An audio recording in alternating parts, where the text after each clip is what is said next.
கிறிஸ்துவுக்குள் மிகவும் அருமையான தேவனுடைய பிள்ளைகளை இந்த வருஷத்தின் கடைசி வரைக்கும் தேவன் நடத்தி கொண்டு அவருடைய அன்புக்காக ஆண்டவருக்கு நன்றி செலுத்துவோம். உங்களுடைய வாழ்க்கையில் கூட உங்களுடைய எதிர்காலத்தை நினைத்து, பிள்ளைகளுடைய எதிர்காலத்தை நினைத்து, உங்களுடைய தேவைகளை நினைத்து, உங்களுடைய காரியங்கள், உங்களுடைய பலவீனங்கள் அல்லது உங்களுடைய எதிர்காலம் எல்லாவற்றையும் நீங்கள் நினைத்து, யார் எனக்கு உதவி செய்வார்கள், யார் என்னுடைய வேதனைகளை புரிந்து கொள்வார்கள், யார் என்னுடைய சூழ்நிலைகளை அறிந்து எனக்கு உதவி செய்வார்கள், எனக்காக உதவி செய்ய ஒருவரும் இல்லையே என்று சொல்லி அநேக நேரம் கலங்கி கொண்டிருக்கலாம். ஆனால் வேதத்தில் ஒரு அருமையான வசனம் இருக்குது பாருங்க. நான் அந்த வசனத்தை வாசிக்கிறேன். சங்கீதங்களின் புஸ்தகம் 48வது சங்கீதம் கடைசி வசனம். இந்த தேவன் என்றென்றைக்கும் உள்ள சதா காலங்களிலும் நம்முடைய தேவன் மரண பரியந்தம். ஆமேன். அவர் நம்மை நடத்துவார். ஹல்லேலூயா. என்றென்றைக்கும் ஒவ்வொரு நாளும் இவர் நம்முடைய தேவன். ஒவ்வொரு நாளும் நம்முடைய தேவனாக இருந்து அவர் நடத்துவார். ஹல்லேலூயா. அவர் சர்வ வல்லமையுள்ளவர். அவர் யோசனையில் பெரியவர். அவர் செயலில் மகத்துவம் உள்ள தேவன். ஆராய்ந்து முடியாத பெரிய காரியங்களை, எண்ணி முடியாத அதிசயங்களையும் செய்கிற அற்புதர் அவர்தான் இந்த தேவன். என்றென்றைக்கும் உள்ள சதா காலங்களிலும் நம்முடைய தேவன் மரண பரியந்தம் நம்மை நடத்துவார். ஹல்லேலூயா.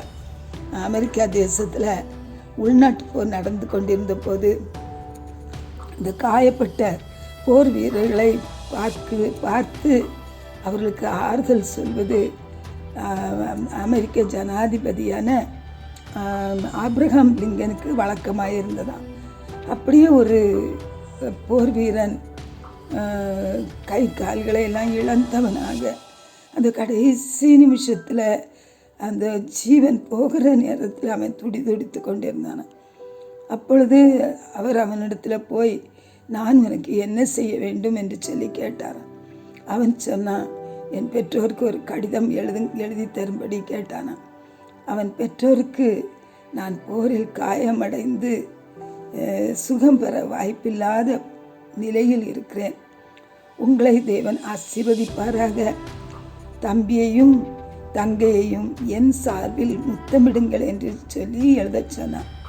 ஆப்ரஹாம் லிங்கன் அதை எழுதிவிட்டு, அதை எழுதியவர் ஆப்ரஹாம் லிங்கன் என்று சொல்லி கீழே எழுதினாராம். அதை பார்த்த அந்த போர் வீரன், நீங்கள் தான் ஆப்ரஹாம் லிங்கனா அப்படின்னு சொல்லி கேட்டானா. அப்பொழுது அவர் சொன்னார், நான் தான், இந்த தேசத்தின் ஜனாதிபதி நான் தான், இப்பொழுது உனக்கு நான் என்ன செய்ய வேண்டும் என்று சொல்ல அப்படின்னு சொன்னார். உனக்கு என்ன வேண்டும் என்று சொல்லி கேட்டாராம். அப்பொழுது அவன் சொன்னானா, எனக்கு ஒன்றும் வேண்டாம், என்னுடைய ஜீவன் போகிறது, என்னுடைய ஜீவன் போகிற வரைக்கும் நீங்கள் என்னோடு கூட இருக்க வேண்டும் அப்படின்னு சொல்லி அவன் சொல்லி அவருடைய கைகளை பிடித்து கொண்டானாம். ஹல்லேலூயா. அப்படியே அவர் அவனோடு கூட இருந்து, அவன் கைகள் அது குளிர்ந்து போகும் வரைக்கும், அது கட்டையாகி போகும் வரைக்கும் அவனுடைய கருத்தை பிடித்து அவனோடு கூட இருந்தாராம். ஹல்லேலூயா. ஆமேன். ஒரு மனிதன் இப்படிப்பட்ட ஒரு உதவியை செய்ய முடியுமானால், பரலோக தகப்பன் நம்ம எவ்வளவு நேசிக்கிறார் தெரியுமா? நம்ம எவ்வளவு ஒரு சொந்த பிள்ளைகள் அவருக்கு, நம்ம மேலே அவர் எவ்வளவு அன்பு வைத்திருக்கிறார். ஆகவே மரண பரியந்தம் நான் உன்னை நடத்துவேன், உன் தேவைகளை பார்த்து கொள்வேன், நான் உன்னை விட்டு விலகுவதும் இல்லை, உன்னை கைவிடுவதும் இல்லை. ஹல்லேலூயா.